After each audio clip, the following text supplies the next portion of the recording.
안녕하세요. 오늘 뉴스레터의 주요 내용은 다음과 같습니다. 1. 김민선에게 유럽의 숙이다. 2. 월드컵 최우수 선수 김혜림이 김연아 이후 13년 만에 연지곤지 시상식을 재연해냈다. 다음은 장군이었다. 피겨 장군이라 불리는 김혜림이 김연아 이후 무려 13년 만에 그랑프리 우승을 차지했습니다. 지난달 3차 대회 프랑스 그랑프리에서 은메달을 따냈던 김혜림은 19일 일본 홋카이도에서 열린 그랑프리 5차 대회에서 생애 첫 금메달을 목에 걸었습니다. 김혜림은 프리스케이팅에서 132.27점을 받아 2위에 올랐는데 전날 슈트 프로그램 72.2점 1위를 합쳐 최종 합계 204.49점으로 슈트 2위, 프리 1위를 차지한 베이징 동계올림픽 동메달리스트 사카모토 가오리 일본 201.87점을 젖혔습니다. 김혜림은 그랑프리 포인트 28점으로 중간 순위 2위에 올라 남은 6차 대회 결과에 상관없이 오는 12월 이탈리아 토리노에서 열리는 파이널 출전권을 획득했습니다. 김연아 이후 유영, 임은수와 함께 김혜림은 꿈나무 트로이카로 불렸지만 그동안 김혜림은 부상도 당하면서 가장 발전 속도가 더디다는 말을 들었습니다. 김혜림은 2017 ISU 세계 피겨 주니어 선수권 대회를 앞두고 발가락이 골절돼 무대에 서지 못했고 2020년엔 시니어 세계 선수권 대회 출전 티켓을 거머쥐었지만 코로나 때문에 대회가 취소됐습니다. 이런 불운 속에서도 김혜림은 장군이라는 별명처럼 포기하지 않았고 씩씩하게 다음 대회를 준비했습니다. 5차 대회에서 김혜림은 2022 베이징 올림픽 동메달리스트인 일본의 사카모토 가오리 4회전 점프를 구사하는 스미요시 리온을 2-3위로 밀어냈습니다. 이번에 김혜림은 자신의 1위가 확정되자 눈과 입을 크게 열고 깜짝 놀란 표정을 보였습니다. 이 같은 놀라움의 표정 장면이 보도되자 일본 현지 팬들은 엄청 놀란 얼굴이 귀여웠다. 확정됐을 때 얼굴이 정말 기뻐했다 등의 글을 남기며 주목했습니다. 그런데 많은 일본 팬들은 이날 김혜림의 인터뷰에 강한 인상을 받았다며 이 같은 댓글을 달았습니다. 19살인가? 우승 인터뷰에 대한 대답이 탄탄해서 놀랐다. 주최자와 개최지 관객에 대한 리스펙트를 잊지 않고 한편으로 자국 내 안티일본 세력을 자극하지 않는 말을 선택해 매우 영리한 선수다. 이런 선수들이 열심히 했으면 좋겠네요. 우승 인터뷰에 영어로 응하고 있는데 감탄했다. 일본의 선수도 해외에서 인터뷰를 받을 때는 그렇게 하는 것을 보고 싶다. 거의 대부분 김혜림을 인정하고 극찬했지만 한 일본 네티즌은 김혜림의 우승을 질투하면서 우승에 어울리는 연기가 아니었다. 그것은 본인이 제일 알고 있기 때문에 놀라고 있는 것으로 솔직한 사람이다. 한국의 젊은 아이가 완벽한 연기하고 있는 것에 비해 점수가 늘지 않았다. 피겨 스케이트의 채점이 이상하다. 일본 선수도 실수가 너무 많았다. 그래도 다른 나라라면 현지 우선으로 우승시키지만 일본에서는 절대 안 되는 것은 안 되는 것이다. 그래서 외국인 선수도 일본 대회의 공평성과 관객을 존중하고 있다. 라고 글을 쓰기도 했습니다. 올 시즌에는 그랑프리 대회에 피겨 강국 러시아 선수들이 출전권을 잃으면서 내심 일본은 자국에서 열리기 때문에 일본 선수들이 메달을 따낼 것이라는 기대를 걸었습니다. 또한 러시아 선수들이 없어서 반쪽 대회라고 했지만 일각에서는 도핑 문제에 대한 논란을 일으키고 의심을 받았던 러시아 선수들이 없어서 그 어느 대회보다 공정한 대회라고도 했습니다. 일본은 러시아 선수들이 빠지고 자국에서 열리는 대회인 만큼 최상의 라인업을 꺼내들고 나왔습니다. 지난 2월 베이징 올림픽 동메달리스트이자 한 달 뒤 세계선수권에서 우승했던 사카모토 가오리, 올해 19살로 일본 여자 피겨의 차세대 기대주인 스미요시 리온, 지난달 캐나다에서 열린 그랑프리 2차 대회 금메달리스트 와타나베 린카가 한꺼번에 나선 것입니다. 특히 사카모토는 NHK 트로피 우승을 지난 2020년과 2021년에 연달아 차지하고 올해 이 대회 3연패에 도전했던 일본 여자 피겨 에이스입니다. 그런데 러시아 선수들이 없는 이날 그랑프리의 승자는 일본 선수들이 아닌 김혜림이었습니다. 김혜림은 일본 선수 3명을 따돌리면서 우승했습니다. 시상식에서 김혜림은 일장기 사이의 태극기를 가장 높이 띄우는 일명 연지곤지 시상식 장면을 연출했습니다. 시상식에서 국기를 개양할 때 1위 자리에 태극기 좌우로 일장기가 걸리는 모습이 마치 전통 혼례에서 신부가 연지곤지를 찍은 것처럼 보인다는 표현입니다. 이 같은 연지곤지 시상식은 처음이 아닌데 피겨킨 김연아는 2009년 12월 일본 도쿄에서 열린 ISU 그랑프리 파이널에서 일본 선수 2명을 밀어내고 우승을 차지해 아직도 많은 팬이 회자하는 장면을 만들어냈습니다. 김혜림은 13년 만에 일본에서 이 장면을 재현해낸 것입니다. 김혜림은 피겨 장군이라는 별명에서 알 수 있듯이 특유의 털털함과 낙관적인 마인드로 힘든 시간들을 이겨냈습니다. 지난 2월 베이징 동계올림픽에서 9위를 차지하며 선전했던 김혜림은 올림픽을 마치면 보통 목표 의식이 사라져 부진한 경우가 많지만 전혀 흔들리지 않고 새 시즌을 준비했습니다. 시니어 데뷔 후 출전하는 그랑프리 대회마다 고배를 마셨던 김혜림은 이달 초 프랑스 앙제에서 열린 그랑프리 3차 대회 여자 싱글에서 194.76점을 받아 은메달을 획득하며 새해 첫 그랑프리 입상에 성공하더니 드디어 5차 대회에서는 금메달을 따냈습니다. 이렇게 피겨에서 놀라운 소식이 들려온 후 김민선이 500m에서 또다시 금메달을 따내 모두를 놀라게 했습니다. 김민선은 20일 밤 네덜란드 헤이렌베인에서 열린 2022에서 23 국제빙상경기연맹 ISU 스피드스케이팅 월드컵 2차 대회 여자 500m에서 37초 21의 기록으로 우승했습니다. 김민선은 지난 13일 열린 월드컵 1차 500m에서 우승하고 다음날 열린 1000m에서는 빙속 여제 이상화도 따내지 못한 월드컵 1000m 은메달을 획득했습니다. 이를 연속 메달을 따내며 세계 빙상계를 깜짝 놀라게 했는데 1.2차 대회 모두 500m에서 금메달을 따내면서 세계 1위를 수성하며 제2의 이상화라는 말을 넘어 자신의 역사를 썼다는 말을 들었습니다.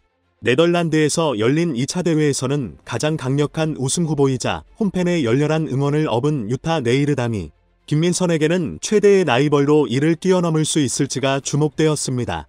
김민선은 출발이 늦었으나 곧바로 네이르담을 역전하더니 이후 더 스피드를 올려 폭발적인 질주를 보여주고 마지막 직선 주로에서는 격차를 더 벌리며 1위를 기록했습니다.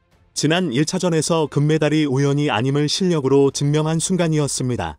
182cm의 거대한 피지컬을 자랑하는 네이르담은 엄청난 허벅지 근육으로 놀라운 힘을 가지고 있다고 알려져 있는데 홍보장에서도 김민선을 뛰어넘지 못했습니다. 이날 김민선이 유타 네이르담과 가장 마지막 조인 10조에 들어갔는데 이전까지는 8조의 바네사에르조그 오스트리아가 37초 48로 1위를 달리고 있었습니다. 김민선과 네이르담의 레이스가 가장 주목되면서 이전까지 1위였던 헤르조그까지 초긴장하면서 마지막까지 봤는데 김민선이 네이르담을 꺾고 1위 기록으로 들어오자 당황해하는 헤르조그의 얼굴이 화면을 가득 채웠습니다. 김민선이 시상대에 섰을 때 182cm의 네이르담과 175cm인 헤르조그 옆에 168cm의 김민선은 왜소해 보일 정도로 엄청난 피지컬의 차이가 느껴졌습니다. 그들에 비하면 너무나도 작은 체구에서 적지에서도 건장한 유럽 선수들을 꺾었다는 것이 정말 놀라웠습니다. 김민선은 벌써부터 4년 뒤에 열리는 밀라노 코르티나 담페초 동계올림픽에서 500m뿐만 아니라 1000m에서도 세계 정상급 기량을 과시하며 내심 올림픽에서도 이관왕을 기대하게 만들고 있습니다. 지난 20일 카타르 월드컵이 개막되면서 카타르에 온 관심이 집중되고 있지만 사상 최초로 겨울에 월드컵이 치러지면서 이맘때 벌어지는 빙상 월드컵도 놀라운 소식으로 관심을 가지게 만들고 있습니다. 김혜림, 김민선 등 우리 선수들이 놀라운 소식을 들려오면서 이제 빙상계에서 김연아와 이상화를 이을 스타들이라며 크게 주목하고 있습니다. 이번 겨울에는 축구뿐만 아니라 빙상도 우리에게 기쁜 소식을 전해줄 것으로 보이고 있습니다. 보시는 장면은 축구 통계 사이트 후스코어드.com이 선정한 2022 카타르 월드컵에 참가한 유럽 5대 리그 선수 중 베스트 11의 모습입니다. 국가별로 한 명씩만 베스트 11의 이름을 올린 가운데 아시아 선수로는 유일하게 베스트 11에 선정된 선수가 있었으니 바로 한국의 김민재 선수였습니다. 이번 카타르 월드컵에서 공격에 메시와 은바페가 있다면 수비에는 김민재가 있다는 겁니다. 이 베스트 11에 든 선수가 얼마나 쟁쟁한가 하면 미드필더는 네이마르, 케빈 데 브라위너, 조슈아 키미히가 배치됐고 공격에는 은바페, 레반도프스키, 메시가 자리했습니다. 골키퍼는 얀 존머가 이름을 올렸습니다. 여기에 당당히 김민재 선수가 이름을 올린 겁니다. 또한 발롱도르를 수상했던 전설의 수비수 파비오 칸나바로가 김민재에 대해 다음과 같은 예언을 해서 유럽에서 엄청난 관심이 쏠려 있는데요. 전 이탈리아 축구대표팀의 수비수이자 나폴리 유스 출신인 칸나바로는 1990년대 후반부터 2000년대 중후반까지 10여 년 동안 세계 최고의 수비수 중 한 명으로 평가받던 선수였습니다. 특히 2006년 독일 월드컵에서 엄청난 수비력으로 이탈리아를 대회 정상에 올려놓아 2006년 발롱도르 수상자로 선정되면서 1972년 프란츠 베켄바워 이후 34년 만에 발롱도르를 수상한 수비수가 됐습니다. 파비오 칸나바로는 역동적이고 적극적인 수비 스타일을 가진 선수들을 대표했던 파워플레이형 센터백의 정수와도 같은 수비수였습니다. 작은 키에도 불구하고 엄청난 운동 능력을 기반으로 한적극적인 대인 수비를 펼쳤는데 공격수의 동작에 반응하는 속도가 매우 빨랐고 이를 기반으로 상대를 쉴 새 없이 압박했습니다. 아주 끈질긴 수비로도 정평이 나 있었는데 칸나바로의 경우 스피드까지 매우 빠르다 보니 공격수 입장에서는 발재간을 부려도 금방 따라잡히거나 빼앗겨 버렸습니다. 체격 조건은 다르지만 지금 나폴리에서 뛰고 있는 김민재 역시 비슷한 수비 스타일을 가지고 있습니다. 그런 전설의 수비수 칸나바로가 김민재가 이번 카타르 월드컵의 주인공이 될 것이라고 칸나바로는 이탈리아 매체 일마티노를 통해 나는 김민재를 오랫동안 알고 지내서 잘 알고 있다. 이번 카타르 월드컵에서 그가 최고의 활약을 펼칠 것이다. 내가 중국에서 감독직을 맡고 있을 때 우리네세가 김민재에 대해 물어봤는데 실수만 없으면 세계 최고의 수비수가 될 것이라고 이미 말한 적이 있다. 리버풀의 버질 반 다이크가 네덜란드 대표팀에서 어떤 활약을 펼칠지 궁금해하는 것처럼 월드컵에서 김민재 역시 활약이 기대된다. 고 말했습니다. 버질 반 다이크와 김민재를 동격에 놓고 있는 듯한 발언인데요. 또한 네덜란드의 전설적인 수비수 루드 크롤은 22일 이탈리아의 한 라디오 방송에 출연해 김민재에 대해 놀라운 발언을 남겼습니다. 그는 이탈리아 최고 수비수가 될 것이다. 크롤은 김민재가 훌륭한 시즌을 보내고 있는데 이탈리아에 온 지 얼마 되지 않았고 빠르게 적응했다는 사실을 기억해야 한다. 결정적으로 김민재에게 잊지 말아야 하는 사실이 있다. 김민재는 아직도 무척 어리다는 것이다 라며 그의 나이를 강조했습니다. 이어 그는 우린 몇 달 전까지만 해도 김민재가 튀르키예에서 뛰었다는 사실을 알아야 한다. 그곳은 이탈리아와 매우 다른 축구가 진행되는 곳이라고 설명했습니다. 김민재는 발전했고 더 발전할 것이다. 그리고 마침내 이탈리아 최고 수비수 중 한 명이 될 것이다. 라고 호언장담했습니다. 이쯤 되면 김민재는 한국의 반다이크라고 부르는 게 아니라 반다이크를 네덜란드의 김민재로 부르는 날도 머지않은 것 같은데요. 이처럼 월드컵에서 역사에 오래도록 남을 활약을 펼쳤던 전설의 수비수들이 하나같이 김민재의 활약을 그럼 실제로 그라운드에서 김민재를 상대로 경기를 해본 선수들은 어떤 기분일까요? K리그 FC 서울에서 뛰었던 한 외국인 선수는 이렇게 회상했습니다.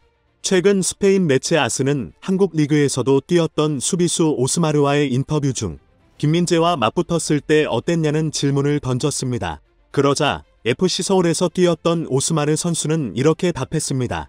앞에 김민재가 있으면 마치 트럭이 덮치는 것 같았다. 나는 압도당했다. 이제 김민재는 월드컵 테스트를 통과해야 한다.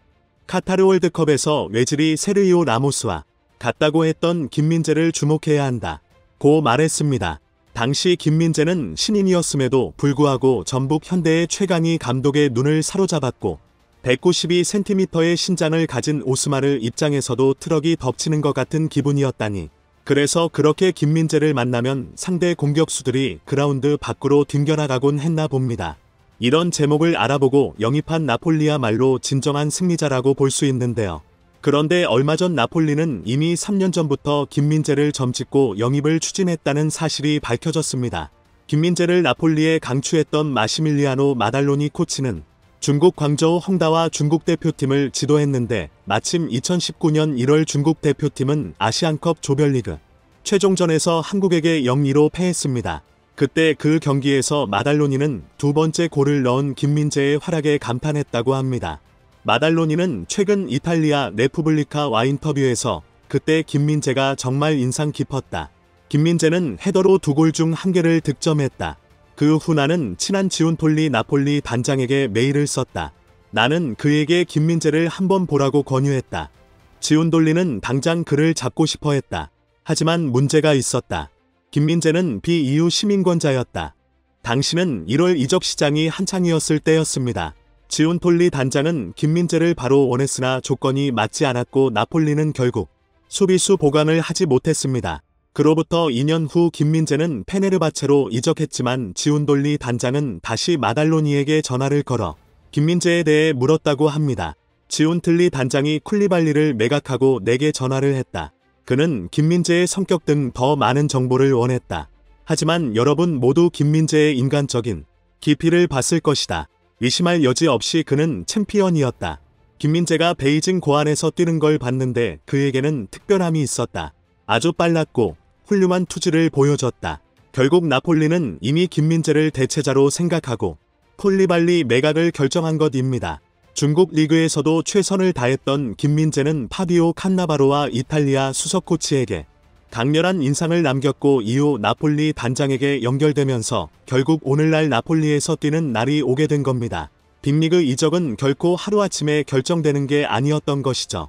월드컵 본선 진출에 실패한 이탈리아 매체들은 최근 월드컵과 관련된 모든 관심을 김민재에게 아레나 나폴리는 월드컵에서 한국과 포르투갈이 예선에서 만나는데 김민재가 나폴리에서 보여준 활약을 이어간다면 아마 호날두 역시 김민재를 상대하기 쉽지 않을 것 이라며 김민재와 크리스티아노 호날두의 맞대결을 조명했습니다. 포르투갈 역시 한국 대표팀 가운데 김민재를 가장 경계하는 모습입니다. 포르투갈 축구협회는 이번 월드컵을 앞두고 한 조에 편성된 한국, 우루과이, 가나를 철저히 분석한 가이드북을 미디어에 배포했는데 이 가이드북에도 김민재는 이미 한국팀에서 구세주 역할을 맡고 있다. 이번 시즌 나폴리로 이적한 수비수는 스피드, 판단력, 대인마크, 인터셉트, 패스 등으로 두드러진 모습을 보인다고 기재되어 있었습니다. 과연 우루과이와 포르투갈 전에서 특히 김민재가 세계적인 공격수들을 상대로 얼마나 수비 빗장을 잠글 수 있을지 관심이 쏠리는 가운데 올 시즌 나폴리의 문을 잠가버린 김민재에 대해 최근 메뉴가 가장 적극적이고 토트넘, 풀럼은 물론 유벤투스까지 러브콜이 쏟아지고 있다는 후문입니다. 메뉴가 수비수 맥과이어의 대체자로 김민재를 영입하려고 애를 쓰고 있다는 소식과 함께 유벤투스 역시 수비수 보누치의 대체 선수로 김민재를 노리고 있다는 보도가 나온 겁니다. 이탈리아 매체 칼치오 메르카토는 아직 겨울 이적 시장이 시작되지 않았지만 유벤투스의 이적 시장은 활기를 보이고 있다. 특히 나폴리 팬들을 떨게 만드는 소문이 있다. 유벤투스는 보누치의 대체 선수로 김민재를 노리고 있다고 전했습니다. 수비수 보누치는 12시즌 동안 활약하며 유벤투스의 주축 수비수였습니다. A매치 경력도 많아 120경기에 출전해 이탈리아를 대표하는 수비수로 활약했습니다. 이런 보누치 대신 김민재를 데려오고 싶어 한다니 김민재의 가치를 얼마나 높게 보고 있는지 알 수 있습니다. 김민재가 이번 월드컵에서 최고의 활약을 보인다면 김민재 쟁탈전은 더욱 더 거세질 것 같습니다.